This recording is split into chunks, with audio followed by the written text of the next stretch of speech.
5 अगस्त 2019 भारत के इतिहास में ये दिन स्वर्णिम अक्षरों से लिखा गया है, क्योंकि उस दिन केंद्र की नरेंद्र मोदी सरकार ने संसद में कानून पारित करके संविधान की धारा 370 और 35A हटा दी। Those in favor, please say aye. The ayes have it. The ayes have it. The ayes have it. अनुच्छेद 370 के सभी खंड लागू नहीं होंगे। धारा 370 जम्मू और कश्मीर को स्पेशल स्टेटस देती थी, जबकि धारा 35A तहत जम्मू और कश्मीर के नागरिकों को कुछ विशेष अधिकार दिए गए थे। धारा 370 और 35A को कभी भी हटाया नहीं जा सकता, ऐसा माना जाता था।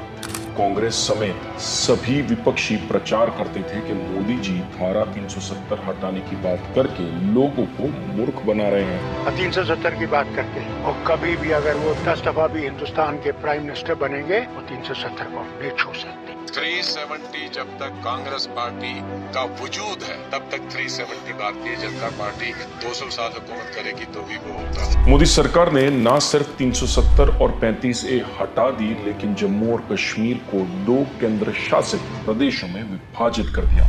हाल ही में सुप्रीम कोर्ट ने मोदी सरकार के इन फैसलों को संविधान के तहत लिए गए फैसले करार दिए और उन पर मंजूरी की मुहर लगा दी। We have held that Article 370 is a temporary provision on a reading of the historical context in which it was included. Constitution of India in its entirety to the state of Jammu and Kashmir is that the constitution of the state is inoperative. धारा 370 पर supreme court के फैसले ने यह साबित कर दिया कि प्रधानमंत्री नरेंद्र मोदी की अगुवाई में केंद्र सरकार ने जम्मू कश्मीर के लिए बिल्कुल सही फैसला लिया था।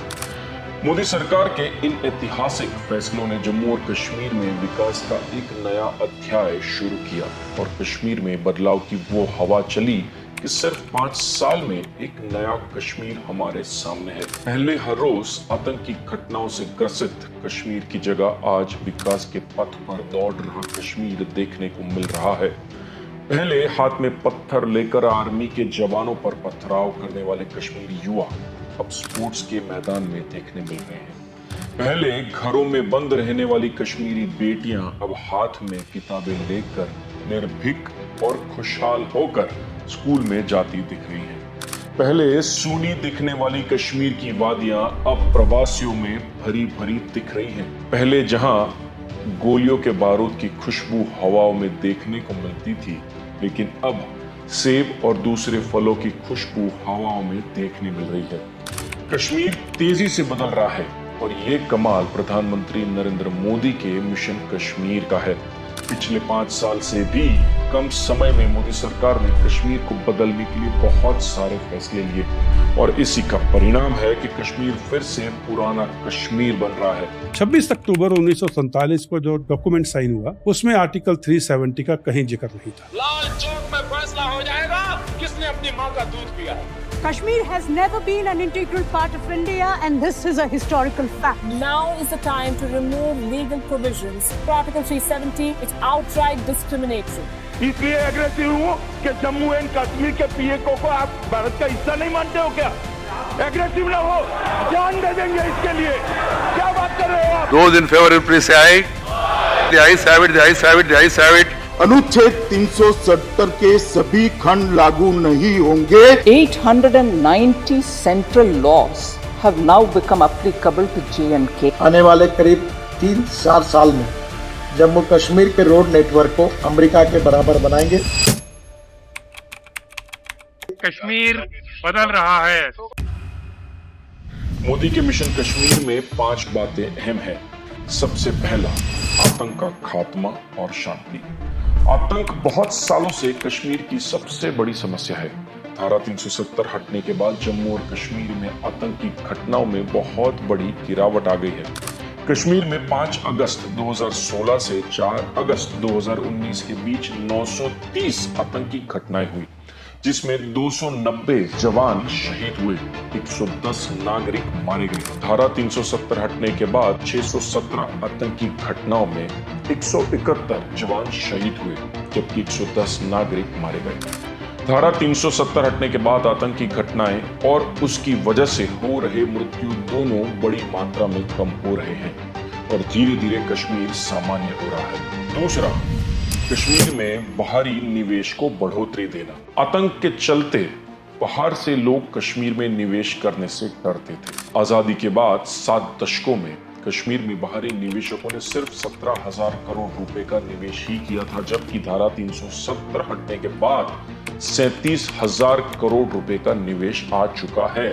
बिजनेसमैन और उद्योगपतियों को भी अब कश्मीर अच्छा लगने लगा है। तीसरी बात, कश्मीर में बेहतरीन इंफ्रास्ट्रक्चर।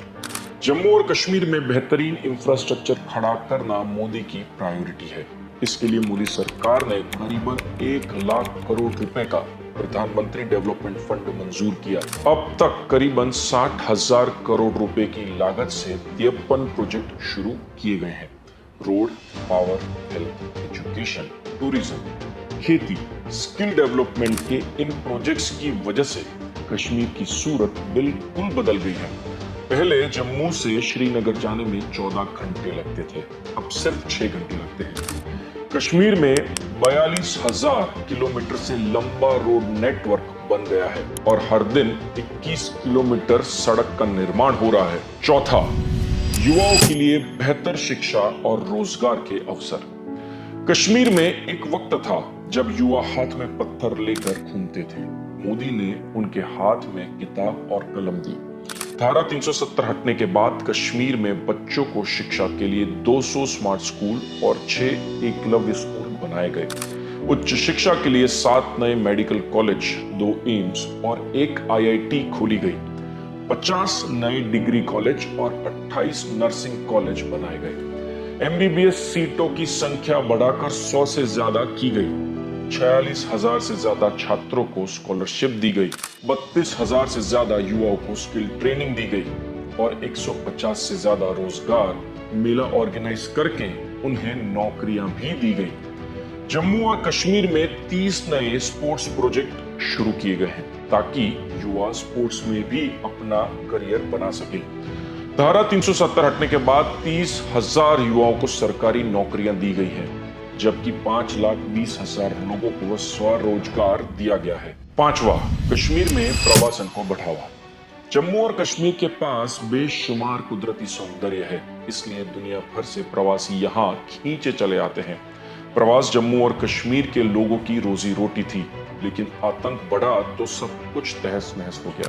कश्मीर में पिछले 1 साल में 1,88 लाख से ज्यादा प्रवासी घूमने गए थे और पिछले 3 दशकों का रिकॉर्ड तोड़ दिया। इस साल जुलाई के अंत तक 1,27 लाख प्रवासी जा चुके हैं। ये देखते हुए पहली बार कश्मीर 2 करोड़ प्रवासियों का आंकड़ा पार कर देगा। मोदी सरकार कश्मीर को फिर से टूरिज्म हब बनाने में कामयाब हो गई है। धारा 370 हटने के बाद इन सभी मोर्चों पर बेहतरीन काम हुआ है। जम्मू और कश्मीर में एक और बड़ा बदलाव ये भी हुआ है कि कश्मीर को भी मोदी सरकार की जनहित की योजनाओं का लाभ मिलने लगा है। पहले धारा 370 की वजह से मोदी की पूरे देश के लिए फायदेमंद कुछ योजनाओं का लाभ पहले जम्मू कश्मीर को नहीं मिलता था। आर्टिकल 370 हटने के बाद आए बदलाव पर नजर डालोगे तो पता चलेगा कि अब जम्मू और कश्मीर के लोगों को भी मोदी सरकार की योजनाओं का पूरा फायदा मिल रहा है। जम्मू और कश्मीर में भी जबरदस्त डेवलपमेंट हो रहा है।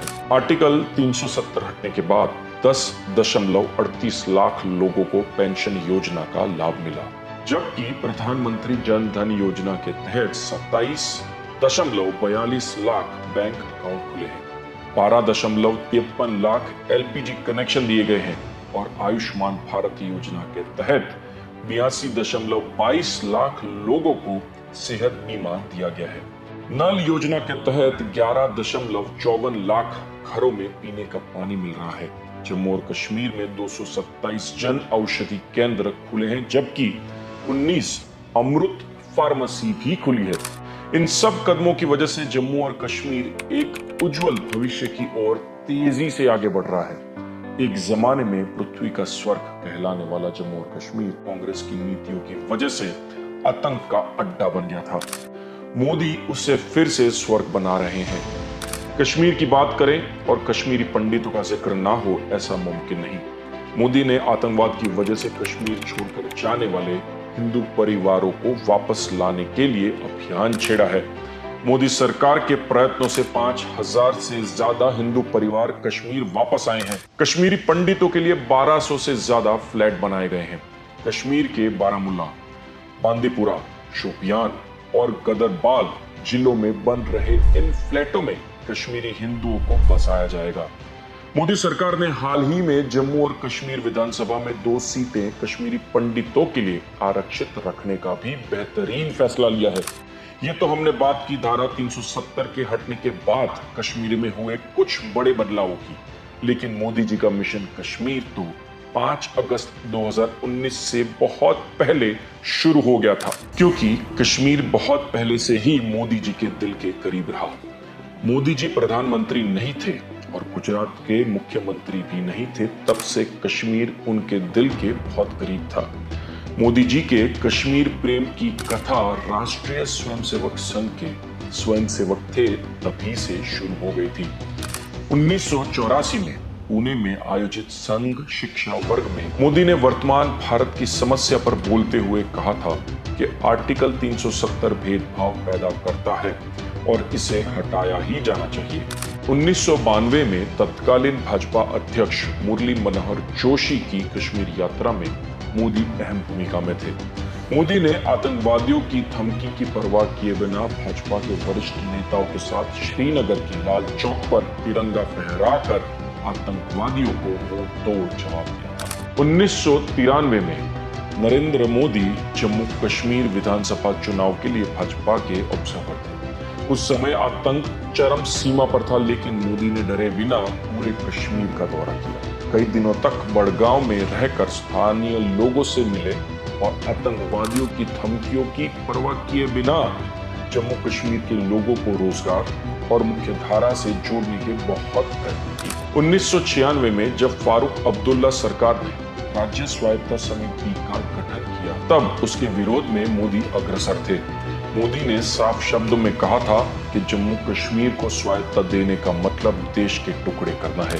1999 के कारगिल युद्ध के दौरान मोदी कारगिल गए थे और जवानों का हौसला भी बढ़ाया था। श्रीनगर के आर्मी अस्पताल में घायल जवानों से मुलाकात भी की थी। 2003 में मोदी गुजरात के मुख्यमंत्री थे। तब पहली बार दिल्ली के बाहर श्रीनगर में स्टेट काउंसिल मीटिंग हुई थी। मीटिंग के स्थल के पास में ही आतंकी हमला हुआ, लेकिन मोदी डरे नहीं और पैदल चलकर शंकराचार्य पर्वत तक गए। 2014 में लोकसभा चुनाव के दौरान मोदी ने आतंकवादियों को चुनौती देते हुए जम्मू में रैली की और हुंकार किया कि भाजपा की सरकार बनेगी तो धारा 370 को वो जरूर हटाएंगे। 2014 में मोदी प्रधानमंत्री बने। उसके बाद उन्होंने जम्मू और कश्मीर की समस्याओं को ध्यान से लिया और उनके पहले किसी भी प्रधानमंत्री ने ना किया हो वैसे कदम उठाए। मोदी प्रधानमंत्री बने उसके कुछ महीनों बाद ही 2014 में जम्मू कश्मीर में विनाशक बाढ़ आई। मोदी बिना देर किए तुरंत एक्शन मोड में आ गए। पीएम मोदी ने 7 दिसंबर को बाढ़ प्रभावित क्षेत्रों का दौरा किया। मोदी ने पुनर्वास के लिए विशेष सहायता के रूप में 1000 करोड़ रुपए की घोषणा की। मोदी ने इसे राष्ट्रीय स्तर की आपदा बताते हुए तुरंत जम्मू कश्मीर के लिए 1000 करोड़ रुपए अतिरिक्त मदद मुहैया कराने का ऐलान किया। मोदी के इन कदम से कश्मीरियों का दिल उन्होंने जीत लिया। मोदी ने उसके बाद कश्मीर का बार बार दौरा किया। 5 अगस्त 2019 से पहले मोदी ने 5 साल में 18 बार कश्मीर का दौरा किया। वहां के नागरिकों से खुद जुड़े। कश्मीर में युवा भटके हुए थे और आतंकी इसका फायदा उठाकर उन्हें हाथ में पत्थर पकड़ाकर आतंकवाद के लिए प्रेरित करते थे। मोदी ने युवाओं को आतंकवाद की जगह खेलों की तरफ ले जाने की नीति अपनाई और इसके चमत्कारी परिणाम मिले। आज कश्मीर के ज्यादातर युवाओं को भारत विरोधी गतिविधियों से बहुत दूर किया गया है। फुटबॉलर अफशा आशिक दिसंबर 2014 में श्रीनगर में पुलिस पर पथराव में शामिल थी, लेकिन इस बात को माफ करके मोदी सरकार ने अफशा को फुटबॉल में आगे ट्रेनिंग के लिए मुंबई भेजा। तजामुल इस्लाम नामक 9 वर्षीय कश्मीरी लड़की 2016 में अंडर 8 वर्ग में विश्व किक बॉक्सिंग चैंपियन बनी। 12 वर्षीय कश्मीरी लड़की हनाया निसार ने कोरिया में कराटे चैंपियनशिप में स्वर्ण पदक भी जीता। जम्मू कश्मीर क्रिकेट टीम को भी प्रोत्साहन मिला तो वो भी आगे बढ़े। परवेज रसूल जैसे खिलाड़ी हमें उसी वजह से मिले। युवा खेलों में ज्यादा रुचि ले, इसलिए मोदी के प्रयासों से जम्मू कश्मीर में कई स्टेडियम बने। श्रीनगर में मौलाना आजाद स्टेडियम और बख्शी स्टेडियम को अपग्रेड किया गया और पुंछ और रजौरी में नए 2 स्टेडियमों का निर्माण हुआ। जम्मू कश्मीर में 22 जगहों पर इंडोर स्टेडियम भी बनाए गए। मोदी जी ने बच्चों को पत्थरबाजी से दूर करने के लिए उनके मन में सद्भावना पैदा की। 2016 में पत्थरबाजी करते समय एक छोटा लड़का पैलेट गन का शिकार हो गया था। मोदी जी ने इन घटना के बाद पैलेट गन में रबर की जगह प्लास्टिक की गोली का इस्तेमाल करने का आदेश किया। 2017 से पैलेट गन में प्लास्टिक बुलेट इस्तेमाल किए जाने लगा है और जो रबर बुलेट की तुलना में बहुत कम घातक है। 2019-20 में कोरोना महामारी के दौरान देश के अलग अलग हिस्सों में जब कश्मीरी छात्र फंसे तो मोदी के निर्देश पर उन्हें निकाला गया और सलामत वतन पहुंचा दिया गया। मोदी के मिशन कश्मीर की ये कुछ बातें हैं और ये बातें खत्म नहीं होने वाली, क्योंकि मोदी का मिशन कश्मीर चलता रहेगा जब तक कश्मीर आतंकवाद से मुक्त न हो जाए और कश्मीर में कश्मीरी ही नहीं लेकिन देश के दूसरे लोग भी बेखौफ आकर बसने लगे, तब तक ये मिशन चलता ही रहेगा।